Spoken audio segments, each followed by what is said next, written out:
Hello, more Gloomhaven content for y'all that are quarantined at home. This is the continuation of the Voidwarden Blinkblade playthrough.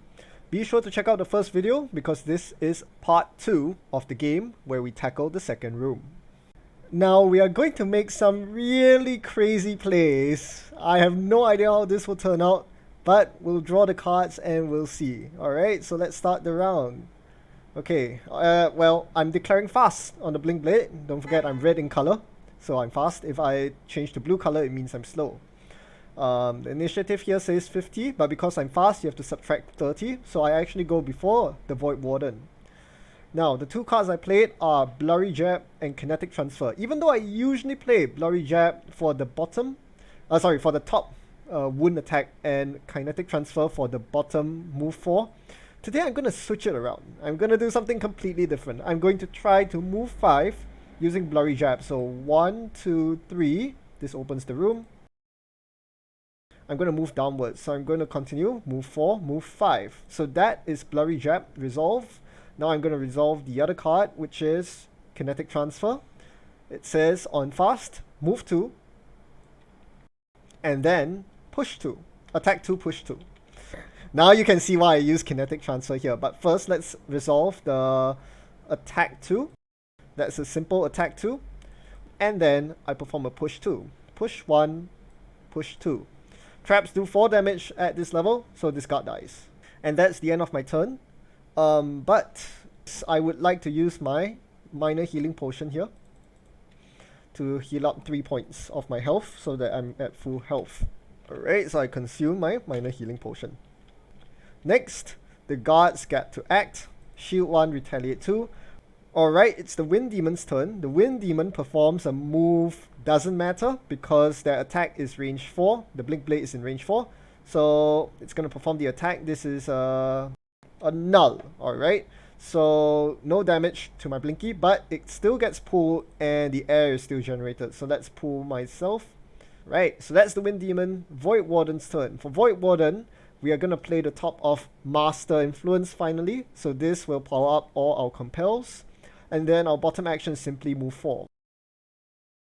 Moving into round 2, this is a tricky time for my Voidwarden because enemy actions can be very unpredictable. Specifically, the Wind Demon can go invisible. So I've played 2 different top actions. One of which is a compel enemy, the other is a compel ally. So both will help cover my bases no matter what the enemies do this turn. I declared fast on Blinkblade, by the way, so I actually go before the Wind Demon, which is really funny. My initiative is 0-1. I'm going to use Borrowed Time as a move 2. Not for its bottom, but for a move 2. And then I'm going to use the top, which is suffer 2 damage, but I get to become invisible, and I get to inflict 1 damage on all enemies within range 2. So I'm going to move all the way. I'll move this Blinky here, suffering 2 damage for using the card, but as a reward I get to go invisible. So that's quite important to avoid any further damage. Blinky also gets a coin. Alright, next is the Wind Demon's turn. They're going to perform a move lots, range 4. So it's going to end up here, and it will perform an attack 2. 2 damage. And it will consume wind to generate wind. Alright, it's the Voidwarden's turn. I'm going to do something really cute here. I'm going to resolve Wicked Scratch for its bottom, a simple move 2. And then I'm going to use the top of my other card to perform the compel. So this compel suggestion forces one enemy to perform move 3 and attack 3. Alright, so let's do exactly that. Move 3, 1, 2, 3, suffers trap damage, 4 damage. And then I'll get it to attack the Wind Demon for 3 damage. Now, I can consume an element. I'm going to consume air here so that my attack will be powered up to an attack 4. In addition, because I'm under Master Influence, I get an advantage attack. And I get to use my own modifier deck, the Voidwardens. So, Let's resolve the attack 4 on the Wind Demon. Oops. +2. That's pretty good. -1. So it's a +2. Total of 6 damage. It's 3 shield. So it's going to go down to 4. So that was a pretty productive turn. Before I end my turn, I'm going to use Stamina Potion to recover a little something. I'll recover Resign Frenzy. Alright. Inox Guard follows. It's going to perform a move too. It's going to perform a move too. Right. So, because the Inox Guard is going to perform a move too, I'm going to end my movement here instead of going the full 2 steps. This way I can avoid the attack from the incoming attack from the Inox Guard. Right. This was still a possible move because the guard was within range 4 for the compel. Alright, so that's the end of the turn. We are into round 3. Things are heating up. It's getting really intense and this turn is very crucial. Let's draw the cards. Wow, they are fast. I declared fast on my Blinky, so it's going to go last still in the turn order. Inox Guard is going to go first. Shield 1, attack 0, poison. That does nothing. That's good. Wind Demon.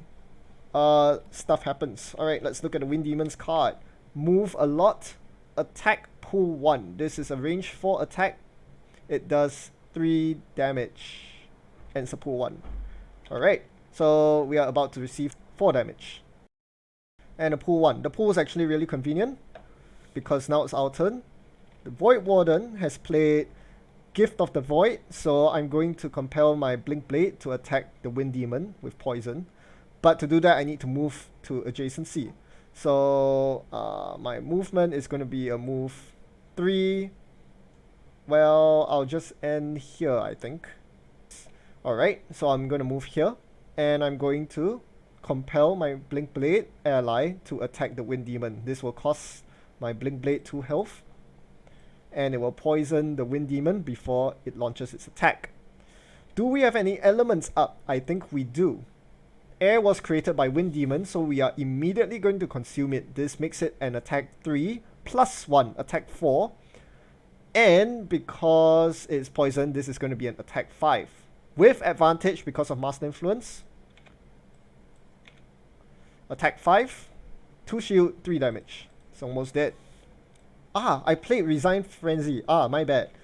I played Resign Frenzy, which was a move 4, could have brought me here, which is more optimal. So I will perform this movement instead. Alright, that's pretty good. Alright, now it's Blinky's turn. Blinky can go out of Invis, and Blinky will perform.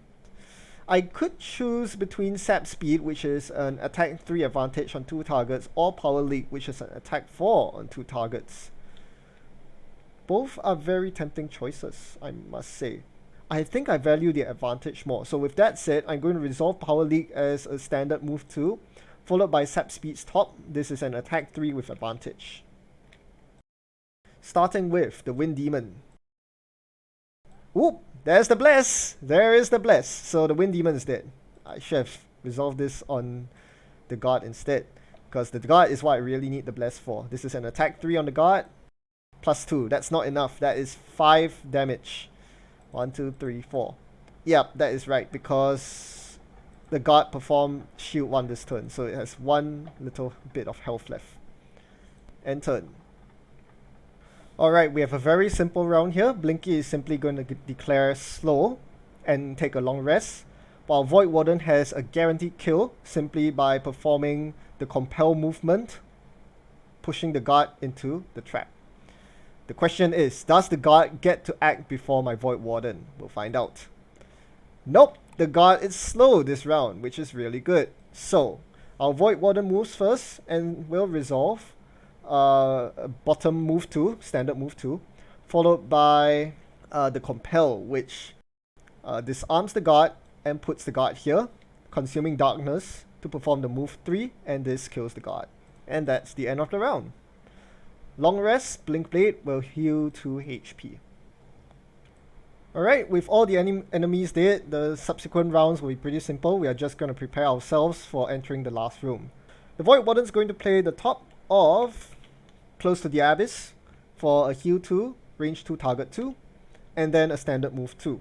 So let's resolve that. Heal 2, target 2, perform move 2, followed by Blinky.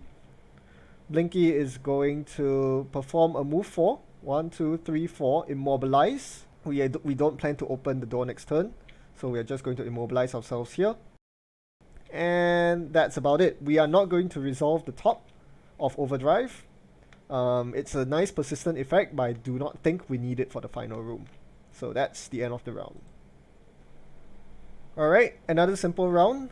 This time it's the Voidwarden's turn to long rest, so the Blinkblade will simply perform its move. The Blinkblade is going to perform the bottom of Sand of the in the Hourglass for a heal 2 on both targets, and then gain 1 counter with Drive Recharge. Very simple round. The Blinkblade is already at full health. Voidwarden will get a heal 2 from Sand, and then another heal 2 from the long rest. Right, once again, we'll take a look at the cards that each character lost during their long rest. In the case of the Blinkblade, it's Borrowed Time. We have been using this as our fastest initiative card to ensure that we go faster than all the other enemies. But now, the usefulness of the other card trumps the initiative that Borrowed Time gives us, so we're going to drop this card. As for the Voidwarden, we are dropping close to the Abyss. We won't be using top actions for heal anymore, so this will go, and the bottom action isn't all that useful. Right, so this is the end of room 2. Let's move on to the final room in the next episode. So the moral of the story from the previous video is that the Voidwarden and Blinky are a match made in heaven. In this particular room, however, we saw a slightly different story. Sure, the room was tailored for us. Blinky had a push attack, and Voidwarden has compel abilities that easily allows us to trip the enemy Inox guards into the traps, making the room a lot easier. However, you found that the Voidwarden was struggling to keep up with the Blinkblade's pace, and I feel like that's a very big problem that you'll encounter in regular campaigns as well, where the Voidwarden will always be bringing up the rear, trailing the rest of the party because of her lackluster movement. My original plan for this room was actually to use Lure of the Void, the disarm with move 3 compel, to instantly kill an Inox guard by making them run into 3 traps. But because my Voidwarden was so slow, by the time she got within range to perform that trick, there weren't that many traps or Inox guards left to deal with, and I ended up having to use a lost enemy compel instead, just for my Voidwarden to have any sort of impact on the battle. Mobility is definitely an issue, and is something that you have to pay a lot of attention to when you're playing the Voidwarden. So that's my takeaway from this video. Hope you have some takeaways of your own as well. Till next time, stay safe.